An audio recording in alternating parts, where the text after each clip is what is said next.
പിന്നെ data delivery സമയത്തുള്ള data collect ചെയ്യാനുള്ള ഒരു ഫോം ഉണ്ടാവും.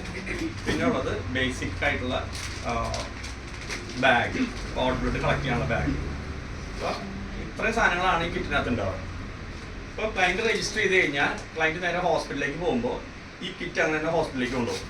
ഹോസ്പിറ്റലിലേക്ക് പോകുന്നതിനായിട്ട് മുമ്പായിട്ട് നമ്മൾ പറയുക അവരോട് ഇതുപോലത്തെ ഒരു ജെൽ പാക്ക് ഫ്രീസറിൽ വയ്ക്കാൻ പറയും. അതെന്നു വെച്ചാൽ നമുക്ക് സാമ്പിൾ 2 to 8 ഡിഗ്രിയിൽ വേണം ലാബിൽ എത്താനായിട്ട്. 48 ഹവേഴ്സിനുള്ളിൽ എത്തിയാലും കുഴപ്പമില്ല, 72 ഹവേഴ്സിനുള്ള പ്രോസസ്സ് ചെയ്യും. ഓക്കെ, അപ്പോൾ നമുക്ക് ചെന്നൈയിലാണ് പ്രോസസ്സിങ് നടത്തുന്നത്, ഗുർഗോണും ചെന്നൈയിലാണ് സ്റ്റോറേജ് ഉള്ളത്. അപ്പോൾ അതിനാവശ്യത്തിലേക്ക് അവിടെ എത്തുന്നവരെ തണുത്തിരിക്കാൻ വേണ്ടിയിട്ടുള്ള ജെൽ പാക്കാണത്. മനസ്സിലായി? ഇതിനകത്ത് ഗ്ലൈക്കോഡിൽ എന്ന് പറഞ്ഞ കെമിക്കൽ ഒരു മറ്റേ പൂവ് വയസ്സ് പോലത്തെ അതിനകത്ത് സോക്ക് ചെയ്തിട്ടുള്ളതാണ്. പിന്നെ ഉള്ളത് മദേഴ്സ് ബ്ലഡ് കളക്ട് ചെയ്യാനുള്ള വയൽസ് ഉണ്ടാവും. അതെന്തിനാണെന്ന് വെച്ച് കഴിഞ്ഞാൽ എപ്പോഴും സാമ്പിൾ സ്റ്റോർ ചെയ്യുന്നതിന് മുമ്പായിട്ട് അമ്മയിൽ നിന്ന് ഇൻഫെക്ഷ്യസ് ഡിസോർഡേഴ്സ് എന്തെങ്കിലും ട്രാൻസ്ഫർ ചെയ്യാനുള്ള പോസിബിലിറ്റി ഉണ്ടോയെന്ന് അറിയാൻ വേണ്ടിയിട്ട് അമ്മയുടെ ബ്ലഡിനകത്തൊന്ന് അമ്മയുടെ ബ്ലഡ് കൂടി അയച്ചു കൊടുക്കണം. HIV, ഹെപ്പറ്റൈറ്റിസ് അങ്ങനത്തെ എന്തെങ്കിലും ഉണ്ടോ എന്നുള്ള അറിയാം. അപ്പോൾ അങ്ങനെ എന്തെങ്കിലും ഉണ്ടെങ്കിൽ അത് ആദ്യമേ അറിയിക്കും. അങ്ങനെ ട്രാൻസ്ഫറബിൾ ഡിസോർഡേഴ്സ് ആണെന്നുണ്ടെങ്കിൽ അത് നേരത്തെ അറിയിക്കും. ഇതാണ് സംഭവം, ഇനിയിപ്പോൾ ആ സാമ്പിൾ എടുത്ത് ഉപയോഗിക്കേണ്ട ഇല്ല എന്നുള്ളത്. ബേസിക് ആയിട്ടുള്ള കാര്യം മാത്രമേ അതിനകത്ത് ചെക്ക് ചെയ്യുന്നുള്ളൂ, സെൽ ലെവലിൽ. അതിനുശേഷം ഉള്ള ഡെപ്തിലുള്ള ടെസ്റ്റുകളുണ്ട്, ഞാൻ പറഞ്ഞുതരാം. ഓക്കെ, അപ്പോൾ നമുക്ക് ഇതിനകത്ത് ഇത്രയും സാധനങ്ങളാണ് വന്നത്. ഇതും കൊണ്ട് ഇത് നമ്മൾ ആ പേഷ്യൻ്റ് വീട്ടിലത്തെ ഫ്രീസറിൽ ഫ്രീസ് ചെയ്തു. ഹോസ്പിറ്റലിലേക്ക് പോകുമ്പോൾ ഇതൊരു പേപ്പറിൽ റാപ്പ് ചെയ്ത് നേരെ ഹോസ്പിറ്റലിലെ ലേബർ റൂമിൽ കൊണ്ടുകൊടുത്തു കഴിഞ്ഞാൽ ലേബർ റൂമിൽ ഇരിക്കും. നമുക്ക് ലേബർ റൂമിലാണ് കോഡ് ബ്ലഡ് കളക്ഷൻ നടക്കുന്നത്.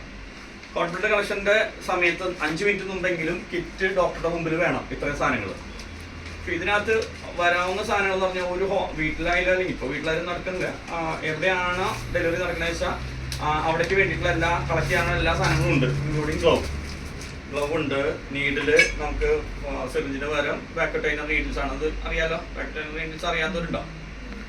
അറിയില്ല. ഓക്കെ, പറഞ്ഞുതരാം. നമുക്കിപ്പോൾ ഒരു ബ്ലഡ് സാമ്പിൾ വയലെടുക്കേണ്ടത് ഇപ്പോൾ ഇതിനകത്താണ്. ഈ വയലിനകത്ത് എത്ര ബ്ലഡാണ് എടുക്കേണ്ടതെന്നുണ്ടെങ്കിൽ കൺസർവേറ്റീവ് സാധാരണ ടെക്നോളജി എങ്ങനെയാണെന്ന് വെച്ച് കഴിഞ്ഞാൽ നമ്മൾ നീഡിൽ സിറിഞ്ചിനകത്ത് സിറിഞ്ചിനകത്ത് വെച്ചിട്ട് ഇതിനകത്തേക്ക് ഇടണം. ഇത് എന്തിനാണെന്ന് വെച്ച് കഴിഞ്ഞാൽ ഇത് വാക്വമാണ്. അപ്പോൾ ഇതിനകത്തുള്ളത് ഇതിൻ്റെ ഹോൾഡർ അതിൻ്റെ അറ്റത്തൊരു സ്റ്റഡുള്ള ഒരു നീഡിലുണ്ട്. അത് അറ്റാച്ച് ചെയ്ത് കഴിഞ്ഞാൽ പിന്നെ നീഡിലാണ്.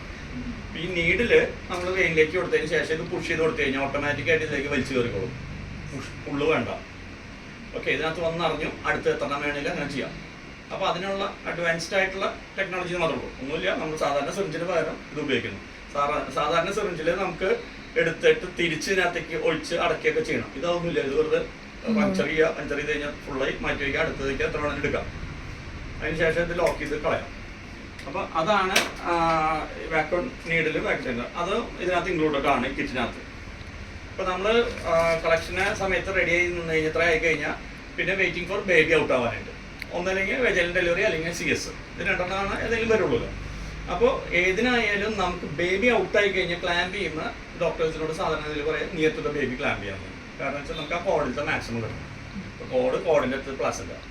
ഓക്കെ, അപ്പോൾ ബേബി ഔട്ടായി കഴിഞ്ഞാൽ ഇമ്മീഡിയറ്റ് ആയിട്ട് 2 ക്ലാമ്പ് ചെയ്ത് നടു കട്ട് ചെയ്ത് ബേബിയെ ബൈസ്റ്റാൻഡർക്ക് കൊടുക്കും, വാഷ് ചെയ്യാനും അല്ലെങ്കിൽ ഒട്ടോ. പിന്നെ വെയിറ്റ് ഫോർ പ്ലാസിൻ്റെ ഔട്ടാവാൻ വെയിറ്റ് ചെയ്യും. പ്ലാസിൻ്റെ ഔട്ടാവാൻ വെയിറ്റ് ചെയ്യുന്ന സമയം കൊണ്ട് എന്താ വെച്ച് കഴിഞ്ഞാൽ നമുക്കൊരു 5 മിനിറ്റ് ഒക്കെ കിട്ടും. അപ്പോൾ അതിനകത്തേക്ക് എന്താ വെച്ച് കഴിഞ്ഞാൽ ഇതാണ് ആ പ്ലാസിൻ്റെ അകത്ത് ഇരിക്കുന്ന ബ്ലഡും കോഡിനകത്ത് ഇരിക്കുന്ന ബ്ലഡും നമ്മൾ കളക്ട് ചെയ്യാം. അപ്പോൾ അതിന് ഇതാണ് അതിൻ്റെ ബ്ലഡ് ബാഗ്.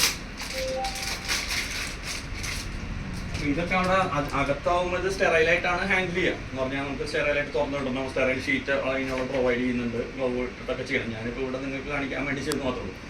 അപ്പോൾ ഇതാണ് ബ്ലഡ് ബാഗ്. ഈ ബ്ലഡ് ബാഗിനകത്ത് ഡോക്ടേഴ്സിനോട് നമ്മൾ പറയുമെന്നുണ്ടെങ്കിൽ പകുതിയുടെ മുകളിലെങ്കിലും വേണമെന്ന് പറയും. 150 ml ആണ് അറ്റ്ലീസ്റ്റ്. പകുതിയുടെ മുകളിൽ 80-85 എത്രയെന്ന് പറഞ്ഞാൽ അത്രയും നല്ലത്. കാരണം ഇതിനകത്ത് ആൻറ്റികോയാഗുലൻ്റ് ഉണ്ട്. ഈ ആൻറ്റികോയാഗുലൻ്റിനകത്ത് കുറച്ച് മാത്രം ബ്ലഡ് ഉള്ളതെന്നുണ്ടെങ്കിൽ ആൻറ്റികോയാഗുലൻ്റ് കൂടുതലും ബ്ലഡ് കുറഞ്ഞായി പോകും. അപ്പോൾ അതിന് പകരം മാക്സിമം ബ്ലഡ് ആണെന്നുണ്ടെങ്കിൽ അത്രയും നല്ലത്, അത്രയും സെൽസ് കിട്ടും.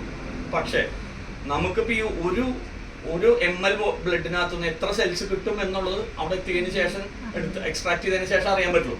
ചിലവരുടെ സ്റ്റെം സെൽസ് കൂടുതലുണ്ടാവും, ചിലരുടെ കുറവായിരിക്കാം. ഇത് ബാഗ് നിറച്ച് കിട്ടിയാലൊന്നും ചിലപ്പോൾ 1 യൂണിറ്റ് പോലും കിട്ടില്ല. ചിലരുടെ ഒരു ശകലം കിട്ടിയിട്ടുള്ളൂ, അതിൽ നിന്ന് ഇഷ്ടംപോലെ കിട്ടും. അതും ഡിപ്പെൻഡ് ചെയ്യുന്നു. നമ്മൾ ഡോക്ടേഴ്സിനോട് പറയാം നിങ്ങൾ എത്രയും മാക്സിമം കിട്ടിയ അത്രയും നല്ലത്. അപ്പോൾ അതുകൊണ്ട് അതിനകത്ത് ചെയ്യുന്നതെന്ന് വെച്ച് കഴിഞ്ഞാൽ നമ്മൾ പേഷ്യൻ്റ് ടേബിളിലായിരിക്കും, ടേബിളിൽ നിന്ന് താഴത്തെ ലെവലിൽ ഇതുപോലെ ബ്ലഡ് ബാഗ് താഴ്ത്തി വെച്ചിട്ട് ഇതിങ്ങനെ റോക്ക് ചെയ്ത് കൊടുക്കും. അതിന് വെച്ചാൽ ആൻറ്റികോയാഗുലൻ്റ് മിക്സ് ആവാൻ വേണ്ടിയിട്ടാണ്. അപ്പച്ചട്ടിയിൽ അപ്പം വെച്ചിട്ട് ചിരിക്കണത്. ഓക്കെ, അതുപോലെ പതപ്പിക്കാൻ പാടില്ല. പിന്നെ ഉള്ളത് എന്താ വെച്ച് കഴിഞ്ഞാൽ നമുക്ക് നീഡിൽ നമുക്ക് ഈ കോഡ് വന്നു, കോഡിൻ്റെ അറ്റത്ത് ക്ലാമ്പ് ഉണ്ടാവും, ക്ലാമ്പിൻ്റെ മുകളിലേക്ക് കോഡിനകത്ത് പ്ലസിൻ്റെ ഈ കോഡിനകത്തേക്ക് ഇൻസേർട്ട് ചെയ്ത് കൊടുത്താൽ മാത്രം മതി. മനസ്സിലായി? കോഡിനകത്തേക്ക് ഇൻസേർട്ട് ചെയ്ത് ഓട്ടോമാറ്റിക്കായിട്ട് ഇതിനകത്തേക്ക് ഇറങ്ങിപ്പോക്കോളും. അപ്പോൾ അങ്ങനെ ഇറങ്ങിപ്പോയി ഫുള്ള് ബ്ലഡ് തീരും, പ്ലാസിൻ്റെ അടക്കം തീരും. മീൻ വൈൽ പ്ലാസിൻ്റെ എക്സ്പെൽ ആവാം. ഇനി ഇൻ കേസ് അങ്ങനെ പ്ലാസിൻ്റെ എക്സ്പെൽ ആയാലും അവരൊരു കിഡ്നി ട്രയലാക്കിയിട്ട് സൈഡിലേക്ക് വെച്ച് വരിക, അങ്ങനെയും കളക്ട് ചെയ്യുക, ബാക്കി കളക്ഷൻ നടത്താം. ഇനി അതല്ല ഇത് തീർന്നു കഴിയുമ്പോൾ വെയിറ്റ് ചെയ്യുക. പ്ലാസിൻ്റെ ഔട്ട് ആയി കഴിഞ്ഞാൽ പിന്നെ ആ ക്ലാമ്പ് കയറ്റി, ക്ലാമ്പ് എന്ന് പറഞ്ഞാൽ ഒരു സിസേഴ്സ് പോലത്തെ നമുക്ക് ആ ബ്ലഡ് ലോക്ക് ചെയ്യണം, അത് കയറ്റിയിട്ട് അതിൻ്റെ മുകളിൽ ലോക്ക് ചെയ്ത് കഴിഞ്ഞിട്ട് പിന്നെയും ബാക്കി മാക്സിമം എടുക്കാം. അപ്പോൾ എത്രയോ മാക്സിമം ഇതിനകത്ത് നിറയ്ക്കാൻ പറ്റുമോ അത്രയും മാക്സിമം ബ്ലഡാണ് ഇതിനകത്ത് കളക്ട് ചെയ്യുക, കോഡ് ബ്ലഡ്. ഇപ്പം ചിലത് ഞാൻ പില്ലോ പോലെ ഇങ്ങനെ ഫുള്ളാക്കി നിറച്ചിട്ടുണ്ട്, അത് ഞാൻ അത്രയും നിർത്തിയുള്ളൂ. ചിലത് കുറവ് കിട്ടുള്ളൂ, നിർത്തിയൊന്നുമില്ല. അപ്പം അത് നമുക്ക് ഡോക്ടേഴ്സിനെയും സിസ്റ്റേഴ്സിനെയും എല്ലാവരെയും പഠിപ്പിച്ചു കൊടുക്കും അതനുസരിച്ച്. അപ്പം ഉള്ള സമയത്താണ് ആ ഇത് ചെയ്യേണ്ടതല്ല, എല്ലാ പേഷ്യൻറ്റിൻ്റെയും രജിസ്റ്റർ ചെയ്തിട്ടുണ്ടാവില്ല. അപ്പോൾ അങ്ങനെ കോഡ് ബ്ലഡ് മാക്സിമം ഇതിനകത്തേക്ക് ആയിക്കഴിഞ്ഞാൽ പിന്നെ ഇത് സേഫ്റ്റി ആയിട്ട് എത്തിക്കലാണ് പിന്നത്തെ ആവശ്യം. അപ്പോൾ ഇതിനകത്തുള്ള ഈ കവറ് നോർമലി പുറകിലേക്ക് വരുന്നതാണ്. ഇതിൻ്റെ ഊരി പുറത്തേക്ക് വിട്ടു അടപ്പ്, പിന്നെ അതാരും നോക്കിയിരിക്കില്ല. അതിൻ്റെ അടപ്പ് ഊരി അതിനകത്ത് കളഞ്ഞു കഴിഞ്ഞാൽ പിന്നുള്ളത് ഇത് ലോക്ക് ചെയ്യാനായിട്ട്, ഇത് ലോക്ക് ചെയ്ത് കഴിഞ്ഞാൽ ഈ നീട്ടിൽ പുറത്തേക്ക് വരില്ല. അത് സേഫ്റ്റി മെഷേഴ്സാണ്. പിന്നെ ഇതിനായിക്കാനായിട്ട് മുമ്പായിട്ട് 2 കെട്ടിടണം, ഇവിടുത്തെ ക്ലാമ്പ് ലോക്ക് ചെയ്യണം. അതൊക്കെ സേഫ്റ്റി പ്രൊസീജിയേഴ്സാണ്. ഞാൻ ജസ്റ്റ് ഒന്ന് പറഞ്ഞു മാത്രമേ ഉള്ളൂ. അപ്പോൾ ഇതിനകത്ത് 2 കെട്ടിട്ടതിന് ശേഷം നീഡിലൊരിക്കലും ഇത് എയർലൈനിലാവും ട്രാവൽ ചെയ്യുക, അല്ലെങ്കിൽ ഏതിനകത്തായാലും ഇത് എക്സ്പോസ്ഡ് ആയിട്ട് എവിടെയെങ്കിലും കുത്തി കഴിഞ്ഞാൽ അത് പിന്നെ എടുത്ത പണിയൊക്കെ വെറുതെ. അപ്പോൾ അതുകൊണ്ട് നമ്മൾ ഇവിടെ വെച്ചിട്ട് ഇത് കട്ട് ചെയ്ത് കളഞ്ഞിട്ട് ബാക്കി 2 നോട്ട് ഉണ്ടാവും, 1 ലോക്ക് ഉണ്ടാവും. അപ്പോൾ യാതൊരു കാരണവശാലും ഇതിനകത്ത് പോവില്ല. ഇതിനകത്ത് തിരിച്ച് എടുക്കാനും പ്രോസസ്സ് ചെയ്യാനുമുള്ള കണക്ഷൻസ് ആണ് ഇതൊക്കെ. ഇതൊന്നും നമ്മുടെ ഇവിടെ ആരുടെ ഒന്നും ചെയ്യേണ്ട കാര്യമില്ല. നമുക്കിപ്പോൾ ടെക്നോളജികൾ 2-3 ടെക്നോളജികളുണ്ട്. ആ ടെക്നോളജിയിൽ ഓരോ ടെക്നോളജിക്ക് അനുസരിച്ച് ബാങ്കിൽ നിന്ന് തന്നെ പ്രോസസ്സ് ചെയ്തെടുക്കാം. അപ്പോൾ ഇത് സാമ്പിൾ ഇത് കളക്ട് ചെയ്ത് വെച്ചു. പിന്നെ വേണ്ടത് മദേഴ്സ് ബ്ലഡും കളക്ട് ചെയ്ത് വെച്ചു. ഇത് രണ്ടും കൂടിയിട്ട് നമ്മൾ ഇതിനകത്ത് പാക്ക് ചെയ്യാനുള്ള ബാഗ്, അബ്സോർബൻ ടവല്, ഇങ്ങനത്തെ ടവലിനകത്താണ് ബ്ലഡ് ബാഗ് ഇടുക. കാരണം ഒന്ന് ഇതിലേക്ക് ഡയറക്റ്റ് ആയിട്ട് ഐസിൻ്റെ ഇമ്പാക്റ്റ് വരരുത്. ഈ ജെൽ പാക്ക് നല്ല ഫ്രോസൺ ആയിരിക്കും, കല്ല് പോലെ ഇരിക്കുക. അപ്പോൾ അതാവാണ്ടിരിക്കാനും ഇൻ കേസ് ലീക്ക് ആയതിനകത്ത് അബ്സോർബ് ചെയ്യാനും വേണ്ടിയിട്ടാണ് ഇതൊക്കെ നിയമപ്രകാരം ആണ് വിടാൻ പറ്റുള്ളൂ. ആ ബാഗ് ബയോസാഡ് ലേബിൾ ഒട്ടിച്ചിട്ടുള്ളതിനകത്ത് വീണ്ടും സീൽ ചെയ്യും. ഓക്കെ, അപ്പോൾ യാതൊരു കാരണവശാലും ഇതിനകത്തൊന്നും ഒരു തുള്ളി പോലും പുറത്തേക്ക് ലീക്ക് ആവാൻ പാടില്ല, ബയോസാഡ് ആയതുകൊണ്ട് തന്നെ. അപ്പോൾ എന്നിട്ട് അത് നമ്മൾ ഇതിനകത്ത് പാക്ക് ചെയ്ത് ജെൽ പാക്കും വെച്ച് മറ്റേ മദേഴ്സ് ബ്ലഡ് സാമ്പിൾ അതുപോലെ തന്നെ ഇതിനകത്ത് ആക്കിയിട്ട് ഇത്രയും സാധനങ്ങളാണ് പിന്നെ നമ്മൾ തിരിച്ചയക്കുന്നത്. തിരിച്ച് നമ്മൾ ഇവിടുന്ന് കൊച്ചിയിൽ നിന്ന് എയർലിഫ്റ്റ് ചെയ്യും, നേരെ ചെന്നൈയിൽ. ഇനി അപ്പോൾ ഇത്രയും ഭാഗം ഇനി പിന്നെ തിരിച്ചു പോകും. പിന്നുള്ളത് പേഷ്യൻറ്റിൻ്റെ ഡീറ്റെയിൽസ് ആണ് ഇതിനകത്ത്. കുറച്ച് ഇത് നോക്കി കഴിഞ്ഞാൽ അറിയാം, ഇതിനകത്ത് കുറച്ചധികം ചോദ്യങ്ങളും കാര്യങ്ങളൊക്കെ ഉണ്ട്. അത് ഫില്ല് ചെയ്യാനുള്ളതാണ്. ടൈം ഓഫ് ഡെലിവറി അങ്ങനത്തെ ഡീറ്റെയിൽസ് ഉണ്ട്. അപ്പോൾ അങ്ങനെ ആ ഡീറ്റെയിൽസ് എല്ലാം ഫില്ല് ചെയ്ത് കഴിഞ്ഞാൽ ഇത് ഒരു തെർമൽ ഫ്ലാസ്ക് ആണ് ബേസിക്കലി. ഇതിനകത്ത് തണുപ്പുറത്തേക്ക് പോലും ചൂടകത്തേക്ക് കയറില്ല. അത്രയുള്ളൂ. അപ്പോൾ 48 മണിക്കൂർ വരെ ഇതിനകത്ത് ഇത് സേഫായിട്ട് നിന്നോളും. 48 മണിക്കൂറിനുള്ളിൽ ചെന്നൈ ലാബിലോ ഗുർഗാവിലേക്ക് ഇപ്പോൾ ഇവിടുന്ന് അയക്കേണ്ട ആവശ്യം വരില്ല, ചെന്നൈ ലാബിലേക്ക് എത്തിയാൽ മതി. ലാബിൽ എത്തിക്കഴിഞ്ഞ് കഴിഞ്ഞാൽ ഇതിനകത്തുനിന്ന് നമുക്ക് ബ്ലഡിനകത്തുനിന്ന് സെൻട്രിഫ്യൂഗ് ചെയ്തിട്ടോ അല്ലെങ്കിൽ പ്രോസസ്സ് വഴിക്ക് സ്റ്റെം സെൽസ് സെഗ്രിഗേറ്റ് ചെയ്ത് സെപ്പറേറ്റ് ചെയ്ത് മാറ്റി. അതിന് കുറച്ച് പ്രോസസ്സ് ഉണ്ട് അതിനകത്ത് കൊടുത്തിട്ടുണ്ട്, സെപ്പാക്സ് അങ്ങനെ ഏറ്റവും. ഇപ്പോൾ നമുക്ക് ഇതിനകത്തുള്ളത് പ്രോസസ്സ് ചെയ്യുമ്പോൾ പ്രത്യേകം ശ്രദ്ധിക്കേണ്ടത് ഇതിനകത്തുള്ളതെന്ന് വെച്ച് കഴിഞ്ഞാൽ red cells depletion, RBC. Red cells ഒട്ടും പാടില്ല. കാരണം നമ്മൾ സ്റ്റെം സെൽസ് മാത്രം എക്സ്ട്രാക്ട് ചെയ്തിട്ട് അതൊരു മീഡിയത്തിനകത്താക്കിയിട്ടാണ് -196ലേക്ക് കയറ്റുന്നത്. -196ലേക്ക് കയറ്റുന്ന സമയത്ത് അതിനകത്ത് റെഡ് സെൽസ് എത്രയും കൗണ്ട് കൂടും തോറും അത്രയും പൊട്ടയാണ്. കാരണം റെഡ് സെൽസ് പൊട്ടും, അതിനകത്ത് ആയിക്കഴിഞ്ഞാൽ അത് ഡാമേജ് ആയി പോകും. അത് തിരിച്ച് ഉപയോഗിച്ച് കഴിഞ്ഞാൽ അതിലും വലിയ റിസ്ക്കാണ്. അപ്പോൾ അതുകൊണ്ട് എത്രയും 100% ഡിപ്ലീഷൻ കിട്ടുകയാണെങ്കിൽ അത്രയും നല്ലത്. അതായത് റെഡ് സെൽസിനെ ഒഴിവാക്കി കഴിഞ്ഞാൽ അത്രയും നല്ലത്. അപ്പം അത്തരം തരത്തിലുള്ള പ്രോസസ്സുകളുണ്ട്. അപ്പം അതിനകത്ത് ഓരോ പ്രോസസ്സിൻ്റെ അഡ്വാൻറ്റേജ് എത്ര പെർസെൻറ്റേജ് മാറ്റാൻ പറ്റും എന്നുള്ളതിനൊക്കെ അതിനകത്തുണ്ട്, ലിറ്ററേച്ചറിനകത്തുണ്ട്, ജസ്റ്റ് ഒന്ന് നോക്കിയാൽ കിട്ടും. അപ്പോൾ അത് ആ പ്രോസസ്സെല്ലാം ചെയ്തതിന് ശേഷം സാമ്പിള് നേരെ -196 വലിയ വെസൽസിൽ കാസറ്റ്സ് ആക്കിയിട്ടാണ് മാറ്റുക. കാസറ്റ്സിനകത്താക്കിയിട്ട് അത് -196 ആക്കിയിട്ട് അത് ലിക്വിഡ് നൈട്രജൻ ഇങ്ങനെ ഫ്ലോ ചെയ്തുകൊണ്ടിരിക്കുക. 2 ടാങ്ക്, 2 DG എല്ലാം 2 ഉണ്ട്. ഒന്ന് പവർ സപ്ലൈ, ഒന്ന് ഇതിൻ്റെങ്കിലും ഫെയിലിയർ ഉണ്ടായി കണ്ടിന്യൂഷൻ കിട്ടാം. യാതൊരു കാരണവശാലും -196 താഴെ കയറി പോകാൻ പാടില്ല, അതായത് ഓഫായി പോകാനും പറ്റും. അത് എല്ലാ വെസൽസിനകത്തും മോണിറ്ററിങ്. ഒരു വെസൽ എന്ന് പറഞ്ഞാൽ SS വലിയ എത്ര ഹൈറ്റുള്ള വലിയ ഒരു 9000 സാമ്പിൾസ് കാസറ്റ്സ് കയറാവുന്ന തരത്തിലുള്ള വെസലാണ്. അപ്പോൾ ആ വെസൽസിനകത്താക്കി അവിടെ അങ്ങനെ സ്റ്റോർ ചെയ്യും. സ്റ്റോർ ചെയ്തതിന് ശേഷം അതിനകത്തു നിന്നുള്ള ടെമ്പറേച്ചർ, ടൈമിംഗ് എല്ലാം മോണിറ്റർ ചെയ്തുകൊണ്ടിരിക്കുന്നുണ്ടാവും.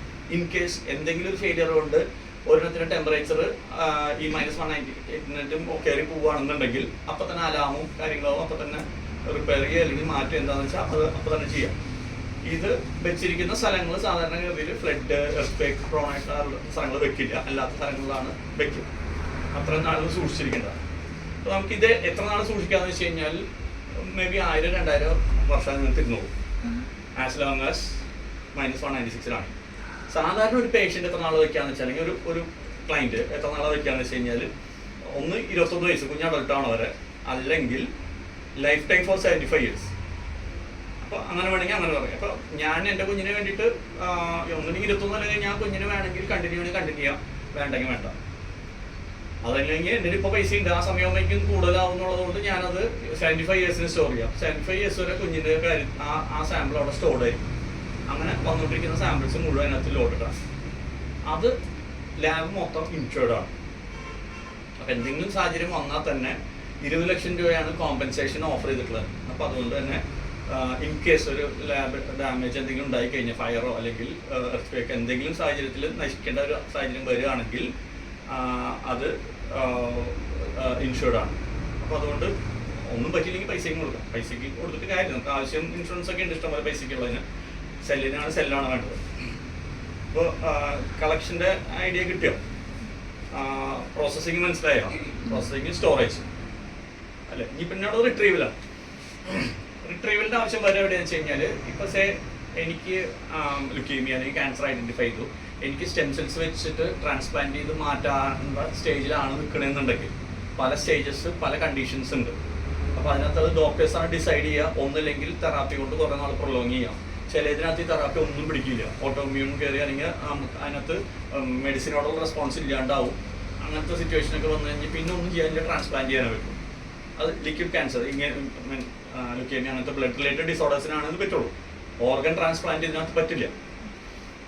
അപ്പോൾ അതുകൊണ്ട് തന്നെ അങ്ങനെ ഒരു ആവശ്യം വരികയാണെന്നുണ്ടെങ്കിൽ നമ്മൾ അതത് കൺസേൺ കമ്പനികളെ അറിയിച്ചു കഴിഞ്ഞാൽ കമ്പനി ഏത് ഹോസ്പിറ്റലിലേക്കാണോ വേണ്ടത്, ഇപ്പോൾ തെറാപ്പി ചെയ്യാൻ പോകുന്ന അമലയിലേക്കാണ്, അല്ലെങ്കിൽ വെല്ലൂർക്കാണ്, അല്ലെങ്കിൽ അപ്പോളോയിലാണ്, ഏത് ഹോസ്പിറ്റലാണെങ്കിലും ആ ഹോസ്പിറ്റലിലേക്ക് ഫ്രീ ഓഫ് കോസ്റ്റ് സാമ്പിൾ എത്തിച്ചോളൂ.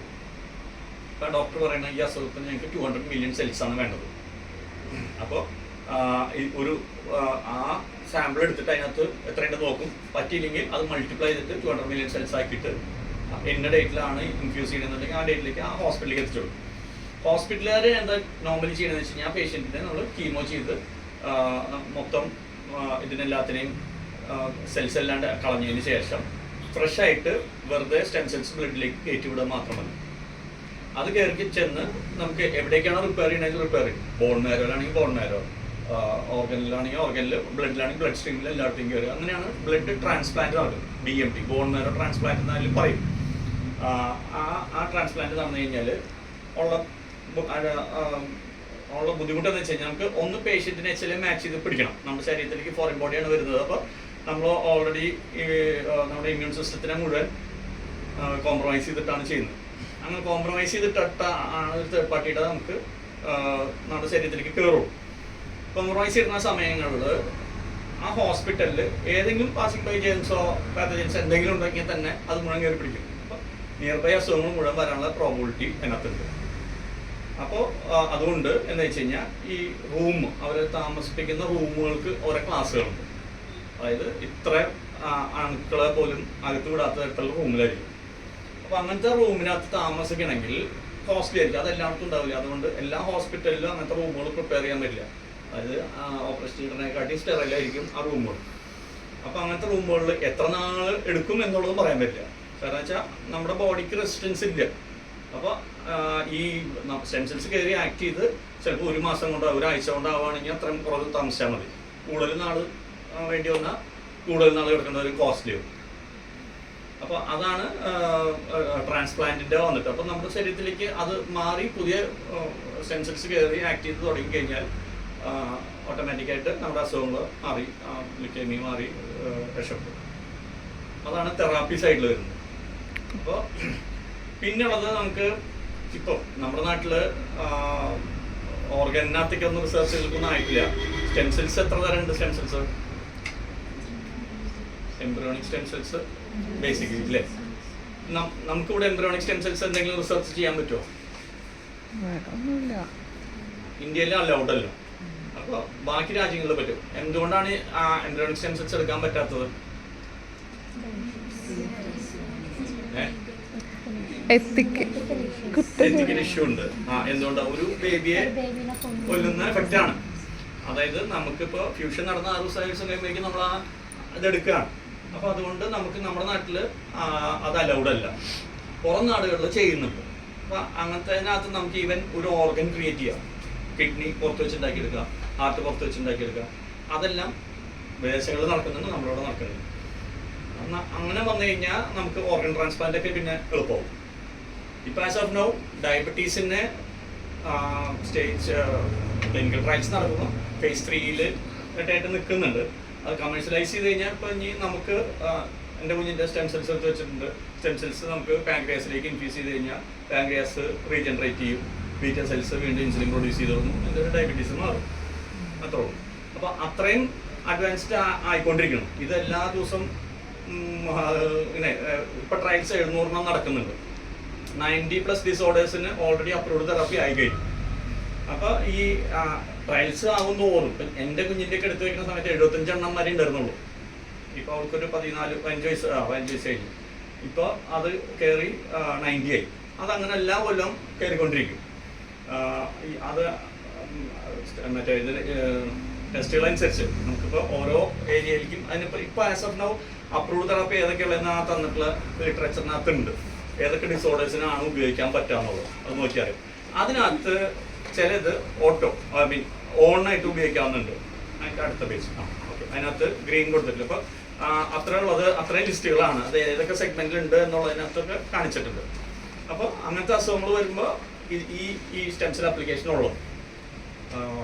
മനസ്സിലായില്ല? അപ്പോൾ സ്റ്റെം സെൽ ആപ്ലിക്കേഷൻ വരുന്നത് ഏതൊക്കെ തരത്തിലുള്ള അസുഖങ്ങൾക്കാണത്. അതുപോലെ ട്രയൽസ് ഇഷ്ടംപോലെ നടക്കുന്നുണ്ട്. ട്രയൽസിനകത്ത് ഇപ്പോൾ കോവിഡ് വന്നപ്പോൾ കോവിഡിൻ്റെയും ട്രയൽസ് നടന്നിരുന്നു. നമുക്ക് ലങ്ങിനകത്തൊന്ന് ന്യൂമോണിയ വന്നിട്ട് ഡാമേജ് ആയി കഴിഞ്ഞാൽ അത് റീജനറേറ്റ് ചെയ്യാം. ട്രയൽസിലായിരിക്കണേ. അതുകൊണ്ട് നമുക്ക് തെറാപ്പികൾ സ്റ്റേജിലേക്ക് ആയിട്ടില്ല എന്ന് മാത്രം കുറേ അസുഖങ്ങൾക്കാവും. ഈവൻ മിഡിൽ ഈസ്റ്റിനകത്ത് അത് സ്പ്രേ ആക്കിയിട്ട് ഇൻഹെയിൽ ചെയ്താൽ മതി. സ്റ്റെം സെൽസ് ഇൻഹെയിൽ ചെയ്ത് കഴിഞ്ഞാൽ ലങ് റിപ്പയർ ആയി. ഓക്കെ, അപ്പോൾ റീജനറേറ്റ് ചെയ്ത് വരികയാണ്. ഏത് ഓർഗനാണോ ഓർഗനിലേക്ക് കൊടുത്താൽ ഓർഗൻ റീജനറേറ്റ് ചെയ്യുക. ഹാർട്ടിലേക്ക് കൊടുത്തു കഴിഞ്ഞാൽ ഹാർട്ടിൻ്റെ ഹാർട്ട് സെല്ലായിട്ട് സ്റ്റെം സെൽസിൻ്റെ പ്രത്യേകത അറിയില്ല. നമുക്ക് ഏത് സെൽസ് അതിനകത്തേക്ക് കൊടുക്കുന്നോ ആ ക്ലസ്റ്ററിലേക്ക് കൊടുത്താൽ ആ സെൽസായിട്ട് മാറും. ബോണിലേക്ക് കൊടുത്താൽ ബോൺ സെൽസായിട്ട്. സൗദി അറേബ്യയിൽ നിന്ന് എനിക്ക് ക്ലൈൻറ്റ്സ് ഉണ്ടായിരുന്നു. അപ്പോൾ അവർ പറഞ്ഞാൽ അവർ ഒരു മേഡത്തിൻ്റെ അടുത്ത് ചെന്ന് കഴിഞ്ഞപ്പോൾ അവർ ഓൾറെഡി സെൻട്രൽ ഡിവിഷനിൽ സൗദി അറേബ്യയിലാണ് വർക്ക് ചെയ്യുന്നത്. അവിടെ അവരിപ്പോൾ കണ്ടുപിടിച്ചുകൊണ്ടിരിക്കുന്നത് ബോണാണ്. ബോൺ നമുക്ക് ഡിലേഡ് യൂണിയൻ, നോൺ യൂണിയൻ അങ്ങനത്തെ കേസുകൾക്ക് അതിപ്പോൾ ഓൾറെഡി നമുക്കിപ്പോൾ ഇവിടെ നടക്കുന്നുണ്ട്. കോസ്റ്റ്ലി ആയതുകൊണ്ട് 15,000 രൂപ ഒരു കിറ്റിന് തന്നെ. അതിനകത്ത് ചെയ്യുന്നതെന്ന് വെച്ചാൽ ബോൺ മേരോ നമ്മൾ ആസ്പിറേറ്റ് ചെയ്തിട്ട് ബോൺ മേരോ നമ്മൾ ഏരിയ ക്രസ്റ്റിൽ നിന്നോ അല്ലെങ്കിൽ എടുത്തതിന് ശേഷം സെൻട്രിഫ്യൂഗ് ചെയ്ത് അതിനകത്ത് സ്റ്റെം സെൽസ് മാത്രം സെപ്പറേറ്റ് ചെയ്തിട്ട് ഏത് ഏരിയ ആണോ എഫക്റ്റഡ് ഏരിയ ആ ഏരിയക്ക് ഇൻഫ്യൂസ് ചെയ്ത് കൊടുക്കും. എല്ല് നമ്മൾ ഒടിഞ്ഞിട്ട് ബോൺ ഒടിഞ്ഞ് 2 ആയിട്ട് മാറി നിൽക്കുകയാണെന്നുണ്ടെങ്കിൽ ആ ഏരിയയിലേക്ക് ഇത് 3 മാസം കൊണ്ട് ക്യൂർ ചെയ്യുന്നത് മറ്റേത് 1 മാസം കൊണ്ട് ക്യൂർ ആയി കിട്ടും. ആ ഏരിയയിലേക്ക് കൊടുത്താൽ ആ ഏരിയ റീജനറേറ്റ് ആയി കിട്ടും. അപ്പോൾ ഏതൊക്കെ കൺസേൺഡ് ഏരിയയിലേക്കാണ് കൊടുക്കുന്നത് ആ ഏരിയ ഒപ്തോലുണ്ട്. എല്ലാ ഡിപ്പാർട്ട്മെന്റിലും ഇത് ഉപയോഗിക്കുന്നുണ്ട്. പക്ഷേ ഇത് സ്റ്റെം സെൽ ആപ്ലിക്കേഷൻ അറിയാവുന്നതും ആ കൺസേൺ ഡിപ്പാർട്ട്മെന്റും കൂടി ഒരുമിച്ച് നിന്നാലേ പറ്റുള്ളൂ. ഇതൊരു ഓങ്കോളജിയുടെ കേസാണെന്നുണ്ടെങ്കിൽ ആ ഇപ്പോൾ ഏത് ഏരിയ ആണോ ഇപ്പോൾ റീനൽ ആണെന്നുണ്ടെങ്കിൽ യൂറോളജിസ്റ്റോ അല്ലെങ്കിൽ അതുപോലത്തെ അവരും സ്റ്റെം സെൽസ് അറിയാവുന്നവർ അല്ലെങ്കിൽ അങ്ങനെയുള്ളവർ 3-4 പേര് കൂടിയിട്ടാണ് അത് ചെയ്യാൻ പറ്റുള്ളൂ. അതുകൊണ്ടാണ് എല്ലാ ഹോസ്പിറ്റലിലും എല്ലാവർക്കും ചെയ്യാൻ പറ്റാത്തത്. അപ്പോൾ നമ്മളിപ്പോൾ ഒരു ഡോക്ടറെ ഇപ്പോൾ ഇപ്പോഴത്തെ ന്യൂ ഡോക്ടേഴ്സിൻ്റെ അടുത്ത് പോയിട്ട് CD34 സ്റ്റെം സെൽസ് എന്താണെന്ന് ചോദിച്ചാൽ അവർ ഒരു പാരഗ്രാഫ് പഠിച്ചിട്ടുണ്ടാവും. ആദ്യത്തെ ഒരു അത്രയും ഉണ്ടാവില്ല. ആദ്യകാലത്തുള്ള ഡോക്ടേഴ്സിനോട് പോയിട്ട് സ്റ്റെം സെൽസിനെ കുറിച്ച് ചോദിക്കുക, തെറാപ്പിയെ കുറിച്ച് ചോദിച്ചു കഴിഞ്ഞാൽ ഞാൻ ഈ പറഞ്ഞതിൻ്റെ ഭാഗം അവർക്ക് പറഞ്ഞുതരാൻ പറ്റില്ല. കാരണം ഞങ്ങൾ പിന്നെ ഇതിനകത്ത് ആയതുകൊണ്ട് പറയുന്നതാണ്. ഡോക്ടേഴ്സിന് പോലും അന്ന് കാലത്ത് പഠിപ്പിച്ചിരുന്നു. ഇപ്പം നിങ്ങൾക്ക് ഒരു ഏരിയ ആ സ്റ്റഡി വന്നു അല്ലേ, അത് ഇപ്പോഴായിട്ടുള്ളൂ. ഇത് എത്ര നാളായി സ്റ്റാർട്ട് ചെയ്തിട്ട് നിങ്ങളുടെ ഇത് സെമസ്റ്റർ 6ന്റെ ഒരു ഇലക്ടീവ് പേപ്പർ മാത്രം, ലൈക്ക് 4 months. ഉണ്ടോ സ്റ്റെം സെൽ? ഇല്ല, ഇത് ഇവരുടെ ആദ്യത്തെ ബാച്ച്. ഇനിയാണ് കൂടിക്കൊണ്ടിരിക്കുള്ളൂ. കാരണം ഇതിപ്പോൾ ആളുകൾ അറിഞ്ഞു വന്നിട്ടുള്ളൂ. ആദ്യകാലത്ത് ഒട്ടും അറിയില്ലായിരുന്നു, ആർക്കും അറിഞ്ഞൂടാ. ഞാനൊക്കെ ഇവിടെ സ്റ്റാർട്ട് ചെയ്യുന്ന സമയത്ത് ഡോക്ടേഴ്സിന് പോലും സ്റ്റെം സെൽ തെറാപ്പി ആപ്ലിക്കേഷൻസോ ഒന്നും അറിഞ്ഞൂടാ. പിന്നെ അവരെയൊക്കെ പഠിപ്പിച്ചെടുത്തിട്ടാണ് പിന്നെ കളക്ഷൻ പഠിപ്പിക്കണം എല്ലാം ആക്കിയിട്ടാണ് ഇപ്പോൾ അത്രയും മെങ്കിലും അറിയണം. പക്ഷേ ഇതിനകത്ത് ഞങ്ങളുടെ ഭാഗത്തുള്ള ഡിസഡ്വാൻറ്റേജ് എന്താ, ഇതിപ്പോൾ കോഡ് ബ്ലഡ് ആയതുകൊണ്ട് ഇത് ജനങ്ങളിലേക്ക് എത്തിക്കേണ്ടത് പ്രഗ്നൻ്റ് ആയിട്ടിരിക്കുന്ന സമയത്താണ് പറയേണ്ടത്. അവരോട് പറയേണ്ടത് ആരാ? ഗൈനക്ക്. ഗൈനക്ക് ഇത് അപ്ലൈ ഉണ്ടോ? അപ്പൊ ഇവർക്കൊട്ട് ഉപയോഗമില്ലാത്ത സാധനം. ഇവർക്കത് ഉപയോഗിക്കാൻ അറിയാനും പാടില്ല, എന്താണ് ചെയ്യേണ്ടതെന്നുള്ളത് അറിയുന്നില്ല. പക്ഷെ എടുത്തു വെച്ചാൽ നല്ലതാണെന്ന് മാത്രം അറിയാം. കാരണം അത് നമ്മളെല്ലാവരും പറഞ്ഞു പഠിപ്പിച്ചിട്ടാണ് നിങ്ങൾക്ക് പൈസ ഉണ്ടെങ്കിൽ നിങ്ങൾ എടുത്തു വെച്ചോളൂ. അത് ഡീറ്റെയിൽ ചെയ്യാൻ പോവില്ല. ഡീറ്റെയിൽ ചെയ്യാൻ അറിയാവുന്നവരുണ്ട് കേട്ടോ, കുറേ പേര് ഇതിനെക്കുറിച്ച് പഠിച്ചിട്ടുള്ള. ഇപ്പോൾ മീര ഡോക്ടർക്ക് ഒരു ക്ലാസ് എടുക്കുന്നതാണ്. പക്ഷേ അവരെന്ന് വെച്ച് കഴിഞ്ഞാൽ അവിടെ നിന്ന് OPD നിന്നിട്ട് ഇത്രയും നേരം ഇരുന്ന് സംസാരിക്കാൻ പറ്റില്ല. അപ്പോൾ ഒരു പ്രോഡക്റ്റിനെ കുറിച്ച് അത്രയും എക്സ്പ്ലെയിൻ ചെയ്തു ഒരു 10-20 സംശയങ്ങൾ എന്തായാലും ഉണ്ടാവും. അത് പേഷ്യൻ്റിനുണ്ടാവും, ബൈസ്റ്റാൻഡേഴ്സിനുണ്ടാവും. അപ്പോൾ അതുകൊണ്ട് ഞങ്ങൾ സാധാരണ എന്താ വെച്ച് കഴിഞ്ഞാൽ ഞങ്ങൾ ചെന്നിട്ട് ഓരോരുത്തർക്കും ഡീറ്റെയിൽ ആയിട്ട് കൗൺസിൽ ചെയ്തിട്ട് അവർക്ക് മനസ്സിലായി എന്ന് ഉറപ്പാക്കിയതിന് ശേഷം മാത്രമാണ് രജിസ്റ്റർ ചെയ്യുള്ളൂ. അപ്പോൾ രജിസ്റ്റർ ചെയ്ത് കഴിയുമ്പോൾ ഇതുപോലെ കിറ്റ് വരും. കിറ്റ് ഹോസ്പിറ്റലിലേക്ക് കൊണ്ടുവരുന്നു, ഹോസ്പിറ്റലിൽ വെച്ച് കളക്ഷൻ നടക്കുന്നു, തിരിച്ച് എയർലിഫ്റ്റ് ചെയ്ത് ചെന്നൈയിൽ എത്തുന്നു, ചെന്നൈയിൽ നിന്ന് അതിനകത്ത് പ്രോസസ്സ് ചെയ്യുന്നു, പ്രോസസ്സ് ചെയ്ത് വെസൽസ് കയറ്റി വയ്ക്കുന്നു. അതുവരെയാണ് ബാങ്കിങ് സൈഡ്. ബാങ്കിങ് കഴിഞ്ഞാൽ പിന്നെ റിട്രീവൽ കഴിഞ്ഞ് കഴിഞ്ഞാൽ റിട്രീവൽ വന്നിട്ട് പിന്നെ യൂസ് ചെയ്യുന്നത് ഇപ്പോൾ ഹോസ്പിറ്റലുകളാണ്. ഹോസ്പിറ്റൽ ഡിപ്പെൻഡ് ഓൺ എന്ത് അസുഖമാണെന്ന് അറിഞ്ഞിട്ട് അതനുസരിച്ചിട്ടാണ് ഹോസ്പിറ്റലുകൾ യൂസ് ചെയ്യും. അപ്പോൾ റിട്രീവ് ചെയ്യുന്ന സമയത്ത് തെറാപ്പിക്ക് വേണ്ടി വരാം, ചിലപ്പോൾ ബോൺ വരെ മതിയോ, ബോൺ വരെ അന്വേഷിച്ച് പോയിട്ട് ബോൺ വരെ കിട്ടണം. കോഡ് ബ്ലഡ് പ്രിസർവ് ചെയ്തിട്ടുണ്ടെങ്കിൽ അത് കിട്ടും. ഇതിനകത്തുനിന്ന് മീസോഗൈമൽ സ്റ്റെം സെൽസ് നമുക്ക് ഓൾറെഡി മൾട്ടിപ്ലൈ ചെയ്യാനുള്ള ലൈസൻസും ഉണ്ട്. ആദ്യ കാലങ്ങളിൽ കോഡ് കൂടി എടുത്തിരുന്നു, കോഡ് ബ്ലഡ് പ്ലസ് കോഡ്. കാരണം കോഡിനകത്ത് മീസോഗൈമൽ സ്റ്റെം സെൽസും മറ്റേനകത്ത് ഹെമറ്റോബോട്ടിക് സ്റ്റെം സെൽസ്. ഹെമറ്റോബോട്ടിക് സെൽസ് വേറെ കിട്ടാനില്ല, അപ്പോൾ അതുകൊണ്ട് അത് കിട്ടും. കോഡിനകത്തുനിന്നുള്ള മറ്റേതിന് മാച്ച് അധികം വേണ്ട. ടിഷ്യൂ റിലേറ്റഡ് ഡിസോർഡേഴ്സിന് അധികം മാച്ച് വരില്ല. അപ്പോൾ അതുകൊണ്ട് ടിഷ്യൂ റിലേറ്റഡ് ഡിസോർഡേഴ്സിന് വേണ്ടിയിട്ട് മീസോഗൈമൽ സ്റ്റെം സെൽസിന് വേണ്ടിയിട്ട് അതും കളക്ട് ചെയ്ത് വെച്ചിട്ടുണ്ട്. അതിപ്പോൾ മൾട്ടിപ്ലൈ ചെയ്യുന്നുണ്ട്. അപ്പോൾ നമുക്ക് ഫാക്ടറി അടിസ്ഥാനത്തിൽ എത്ര വേണമെങ്കിലും കിട്ടും. അപ്പോൾ അതുകൊണ്ട് അപ്പോൾ അതിനുള്ള പ്രശ്നം കോഡ് ബ്ലഡിലത്തെ ഹെമറ്റോബോട്ടിക് സ്റ്റെം സെൽസ് ആണ് കിട്ടാൻ ബുദ്ധിമുട്ട്. അതിന് വേണ്ടിയിട്ടാണ് കളക്ട് ചെയ്യുന്നത്, സ്റ്റോർ ചെയ്യുന്നത്, പാക്ക് ചെയ്യുന്നത്. ക്ലിയർ ആണ്? നിങ്ങളുടെ സബ്ജക്റ്റിൽ ഏതെങ്കിലും ഭാഗങ്ങൾ കൺഫ്യൂഷൻ ഉണ്ടെങ്കിൽ ചോദിക്കാം. ഞാൻ ഇങ്ങനെ